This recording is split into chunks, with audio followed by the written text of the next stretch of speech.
Well, welcome to Lesson 2 in the Culinary Journey in Gascony. And Lesson 2 corresponds to Chapter 2 in the book, which is all about soups. And I wrote a whole chapter about soups because here in Southwest France, soup is really the beginning of every meal. It used to be breakfast, lunch, and dinner was all about soup. And all the classic dishes like a poule au pot or a pot au feu, they all create a big marmite, a bouillon that is used for soup during the week. But today I wanted to do a very simple soup for you, which is the basis of almost any vegetable soup. Anytime you want to have a lovely pot of soup, small portion or a big, hearty, big bowl for a tureen for a group, you can do this type of soup so easily. Now I'm going to start with the main ingredient, and this is a soupe au céleri, or deux céleri, two celeries. And we're going to start with this beautiful celery rave or celery root, which as you can see they sell at the market here with the leaves on as well. So that's going to be part of ours. Or you might also add some celery branche, which is this beautiful sort of bouquet of celery stalks, stems, branches, and then I'll trim them up and add that. Now, in France, you can also get celery hearts at the supermarket, which have been blanched and they're whiter. But really, we're making this soup to have a great flavor. It is the main thing in the recipe, and we're going to add a couple other things to it. So let's get started, and I'm going to walk you through the basic tenets are the same whether you use sweet potatoes or tomatoes or turnips or almost any kind of vegetable you can think of to make a nice light vegetable soup like this.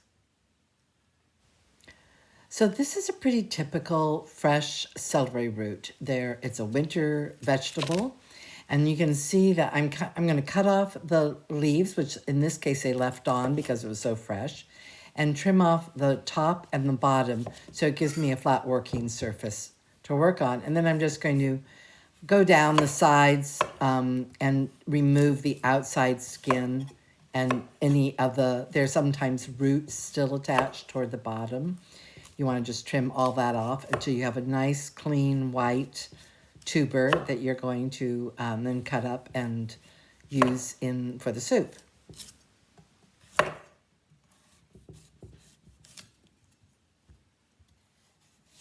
I don't recommend using a peeler because there's the actual very thin skin, but the part underneath that's quite thick and you need to cut that off. So it's easier to do it with a sharp knife. You could use a paring knife. I like to use my vegetable knife. It's on something this big.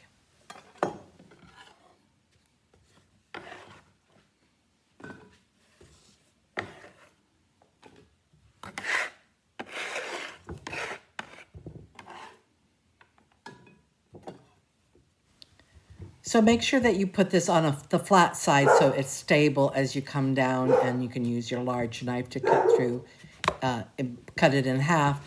And then you can cut it into cubes or slices.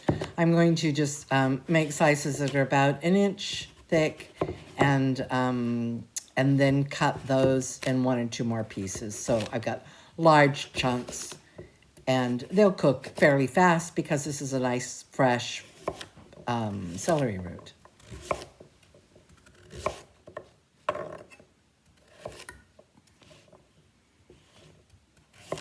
Now, celery root is also called celeriac, but in French it's called celery rave, and that means the root, and celery branche are the celery stems or ribs that we're used to getting. We'll just put these to one side because we're going to prepare this first and also do the ribbing part of the celery as well, and get that cut up, and then we'll start cooking. We can go very quickly from there. This soup, with all of the preparation, including cutting things up, only takes maybe 35 minutes to do.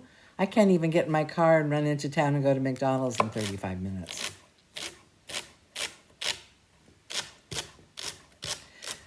So you can also hear how crisp the celery is. I do keep it in water so it keeps it fresh. But it's one of the things that here you only buy a few pieces at a time that you need.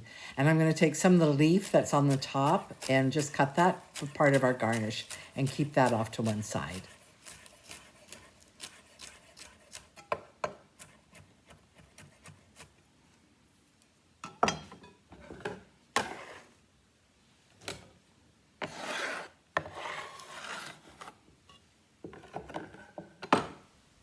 Now, the basis for the flavor that we're going to start with is some ventrèche or pancetta or bacon.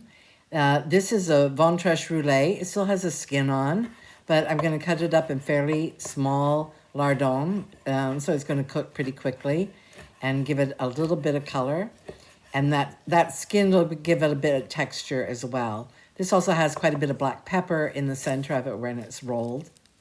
And now I've got a few shallots. These shallots are called cuisse de poulet or chicken leg or drumstick shallots because they're long and they're milder. They're often used raw as well, but we're going to saute these in some duck fat.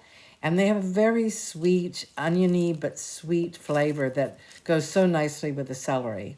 And you'll see as a garnish, it really, you get a bite of that with a bite of the bacon and the celery leaf on top. It really is quite nice. The other kinds of shallots that you might see here in the market, not as common as you used to, are called échalotes grises or gray shallots. They're smaller, a little bit more of a bulb shape, and they have a thicker paper. They're really a pain to peel, and I think maybe that's why you don't see them so much anymore, but they're stronger flavor and they're often used in cooking.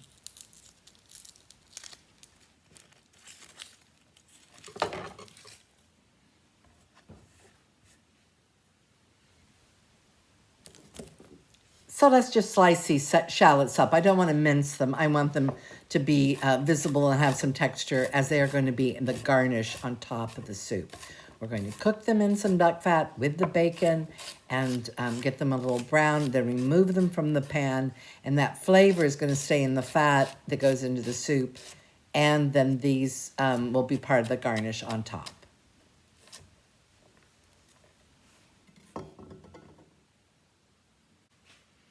Now, we're talking about making enough soup to feed 4 or 5 people, 6 people maybe, if it's just a small bowl. And the way that I portion this out is by how big a pot am I going to use and how many servings am I going to need to get out of that. So think about in every bowl of soup, you might pour 1, 2, 3 ladles, and that's 1, 2, 3 cups. So if you're going to do 2 cups, for instance, per serving, and you have 4 people, you need 8 cups of soup total. So I'm looking at doing that by taking my celery root, which is the base of it, and putting it in the pot and then just covering it with water. Just covering it with water is going to give that body where I don't have to add something else to make it thick. It's going to be thick enough with the raw materials. And because celery root's very fresh, there's a lot of liquid in that too when it cooks. Then we can thin it down a little bit more if we want to make it a little creamy or a little softer. But that way you don't end up with this huge watery mess that doesn't actually have any flavor. So that's how I'm going to start. And I use a pot that's about 4 quarts like this. And then I say that I'm going to make 2 quarts, 2 liters is about the same thing. That's easily servings for 4 to 5 people. So most things here at Gascony, as you've got a sense of, start with a little duck fat. Is the preferred flavoring and oil fat that we might use in any dish. I'm just using a sort of a big tablespoon to get started. There's also a little fat from the pancetta. If you don't want to use meat, you can just use some I would stay away from olive oil, but some neutral oil, and then put the shallots in that. But the duck fat and the bacon is what gives this really lovely flavor at the end when we add that to the soup.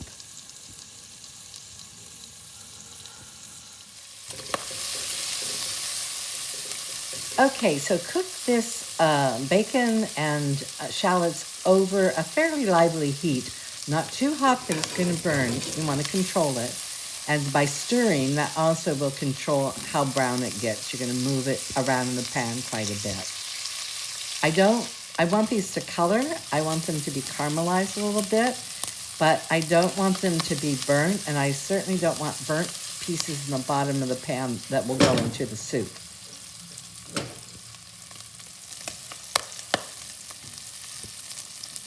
Make sure to keep an eye on this and don't walk away, because that's when things can go too far and there's no going back once you've burnt it. So just stay by the stove, talk, sing, think of beautiful things, and just do it slowly. It should only take about 5 minutes to get it where you want it to be.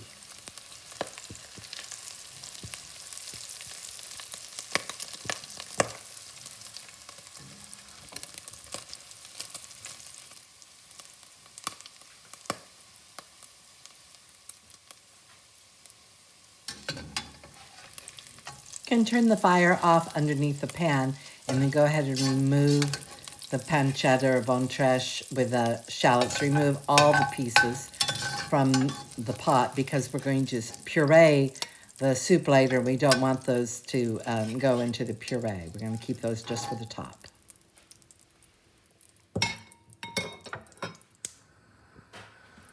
Okay, time to put the celery and the 2 celeries in the pot. There's very little fat that remains in there, but just enough. And I'm going to stir it up a little bit. And then we're going to add water and let it start cooking at that point. So the vegetables come up to about halfway up the pot, and I'm going to cover it with water till they're just covered.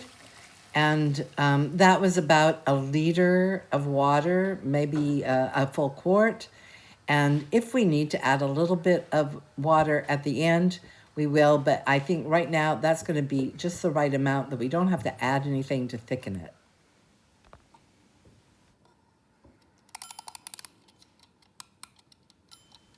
Let's put it on for 25 minutes and see how it is then.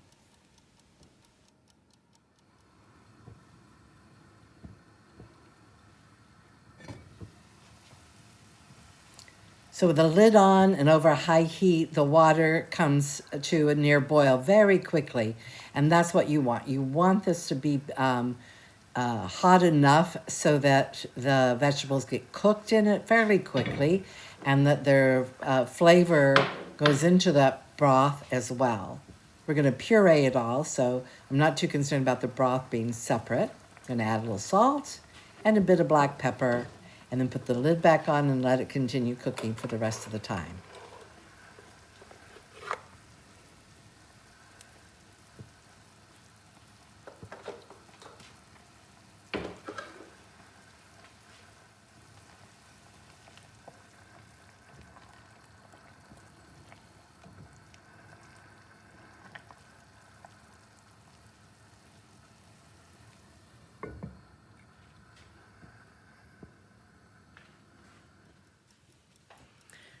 So while the soup is cooking away here, just behind me on the stove, I wanted just to mention that a few things I did and didn't do.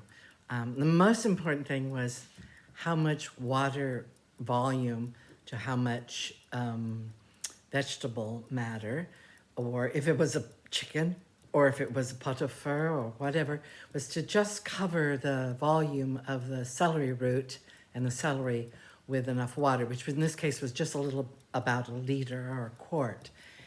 If at the end, when I mix it and I decide that if it's too thick, I can add a little bit more at that time. Having this volume ratio in your head is really important when you're doing soup, because it's easy enough to make things too weak by putting this much vegetables, let's say you're doing potato soup, and this much water.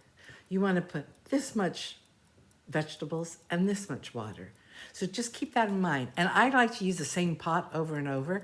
At least I know that this little 4-quart Le Creuset vintage that I picked up for $2 at Vide Grenier here. I know it holds just the right amount for a small volume. If I'm going to make a bigger batch, I might use my cast iron orange soup pot, or I might use something even bigger if I'm going to make a huge marmite of bouillon, for instance, of a clear broth. But in this case, I know that I'm going to have a good serving or two for everybody at the table. That imaginary table that we're doing right now, right? 4 people sitting down in front of the fireplace and having a great time together. Now, one of the things I didn't do is I didn't add any other seasoning yet. I added a bit of salt and a bit of pepper.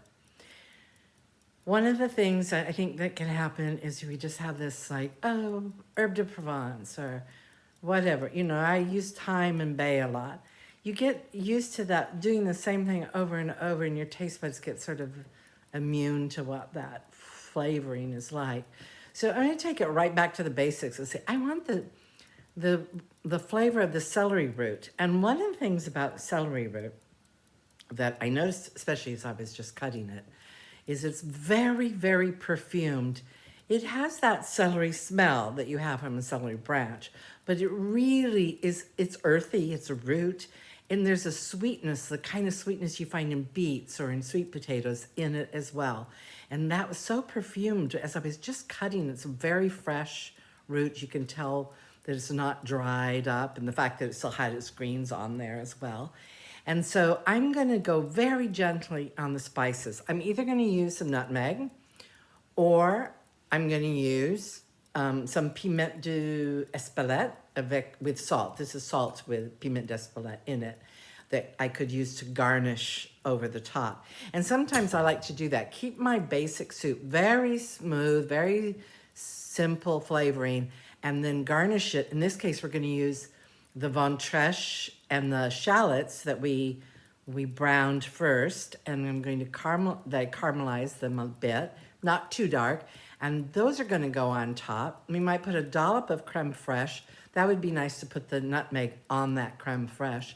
Then when you stir it all together, you get those flavors without making everything in your soup go one sort of mono taste bud of one thing. So sometimes we like to just sort of separate out so that you can taste the real raw vegetable, the real raw material, which are these beautiful celery root.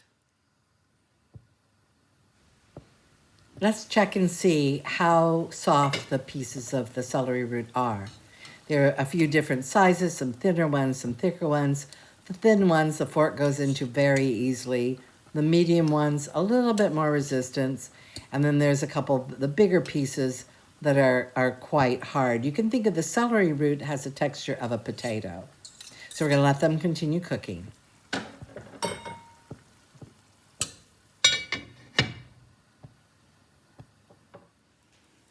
So how long you cook something is completely up to how fresh that vegetable is. You see a huge difference from one end of the season from the beginning to the very end. In this case, with the celery root, it's so fresh. You could hear it when I was cutting into it. It's crisp, it's full of water. It's not going to take too long to cook. I set the timer for 25 minutes. It's almost up now.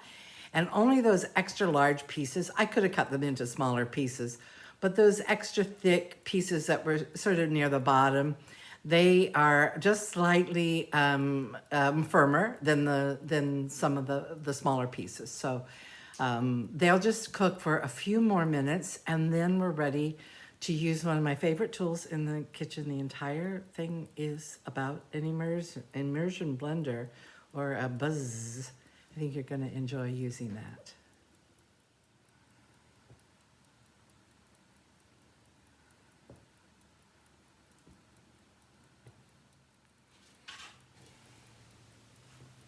So now I can tell that all of the celery root is very soft, starting to almost fall apart. It'll certainly break up with the immersion blender. So we'll turn the heat off, let it sit a minute, and we're going to blend it and then put it in the bowl and be ready to eat.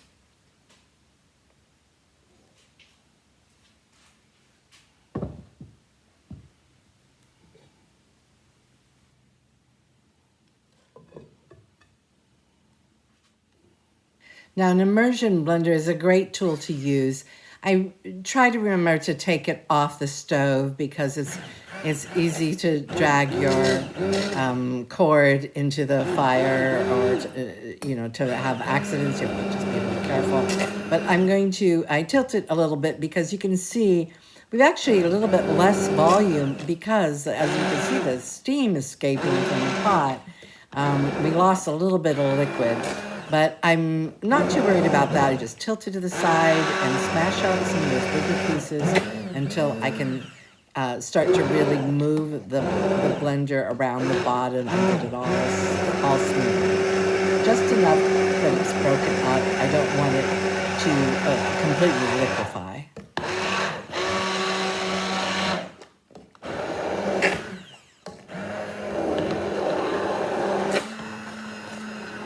So now it's easy to move around the wand around in the pan, and I can see that it's moving through the blade at the bottom. It's back and forth a bit. I'm not adding anything into it.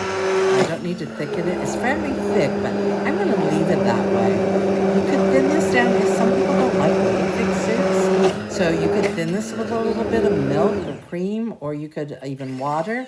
But I'm going to leave this nice and thick because I'm cold and it's a warming, beautiful soup to have on a day like today. So let's first have a little taste because that's the most important thing you can do when you're cooking.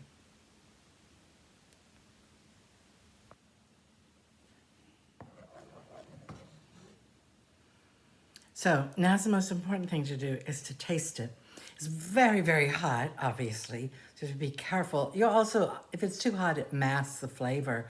You can't tell if you have too much salt or not enough. So I'm just going to let it cool down just a little bit. And then I'm going to taste it primarily for salt. And then we're going to put it in the bowl and we're going to garnish it with the rest of the flavorings.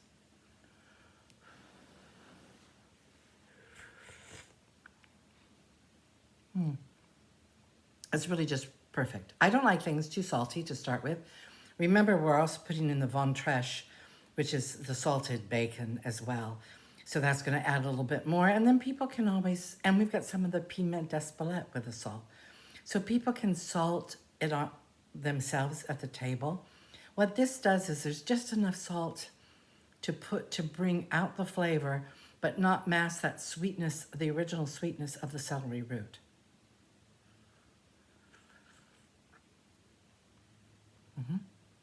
It's going to be great. Now, remember when I was talking earlier about portions?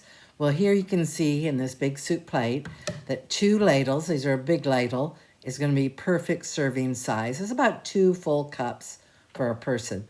So if you have 4 people, you're going to want to make about 8 cups. I'm going to garnish this now with some really delicious thick creme fraiche. Next, I'm going to add the ventrèche and shallot garnish that we did. The very first thing was just to brown that. Put that over on the side.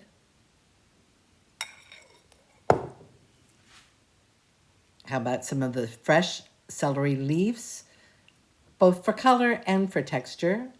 A pinch of fleur de sel with piment d'Espelette for a little bit of heat, and then a nice grating of fresh nutmeg.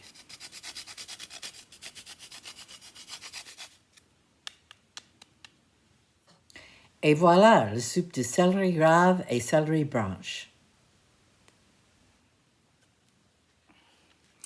So I can tell you, I can assure you, this tastes so fantastic.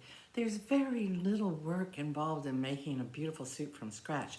You don't need to add a bouillon cube. You don't need to add canned chicken broth.